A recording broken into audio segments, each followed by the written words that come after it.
Why is the Triumph TR7 the best car in the world? I don't know. Let's find out. Today was about motor mounts.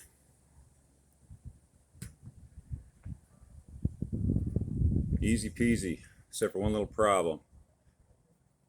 The sides had swollen up so much that with the weight of the engine on it, I could not get to the top of the bolt.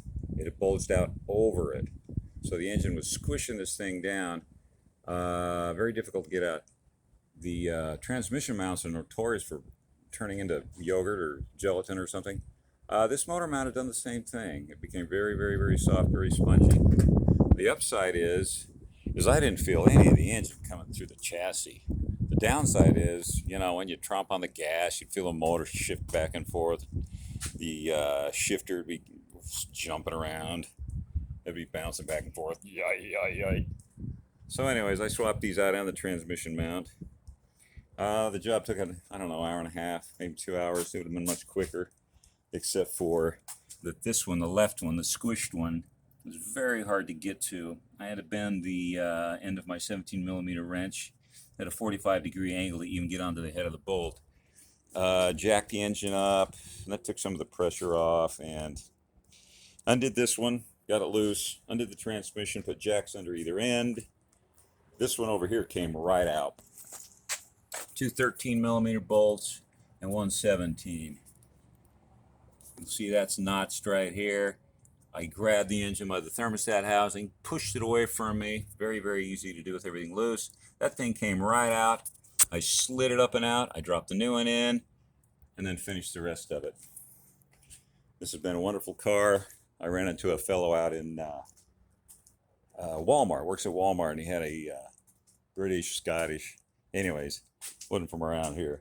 I mentioned I had a British car, and he goes, "Hey, right then, what you got?" I said, "Oh, I've got a Triumph TR7. He goes, "Oh, that's not a British car, that's a piece of crap."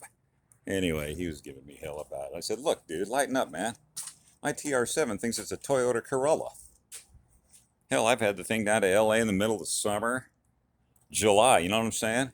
From Vegas, Death Valley, 116 degrees, 80 miles an hour, coming up the friggin' hill. Guess what? BMW's on fire, F-150's on fire. And this one, just buzzing along at about 185 degrees. Put the Davies Craig water pump in it.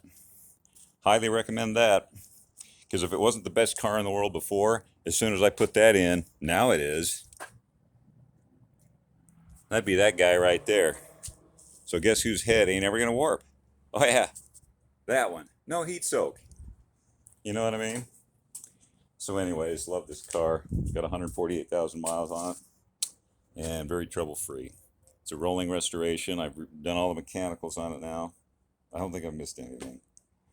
Everything works wonderful. New brakes, back axle, transmission. The engine, I just had to do the timing related stuff and the water pump. The rest of it had already been done by the previous owner, who also put a new clutch in it. When you're doing that transmission cross member, be sure and put the parts back in the right way. The guy I bought this from had put those in an inverted fashion, and the CV joint in that drive shaft was at a weird angle, and it just made this horrendous noise. And now I got the thing in there correct, and it works wonderful. So, motor mounts. Upside, well, when you tromp on the gas, it goes right now. Downside, every little vibration from that engine comes right into the cab. The dash is rattling around a little bit, and guess what? Who cares? Still the best car on the planet. Oh, and as a bonus, the best motorcycle on the planet. Well, I like it. I built that in 1988, and I've had it to Mexico 13 times. And it's just as badass as it looks. 1970, and guess what? Still goes great. One kick. All right, guys. If you don't have a Toyota Corolla, but you'd like a British car to act like a Toyota Corolla, just buy one of these and put the right oil in it. Maintain it, man. It's every bit as reliable and a shit ton funner.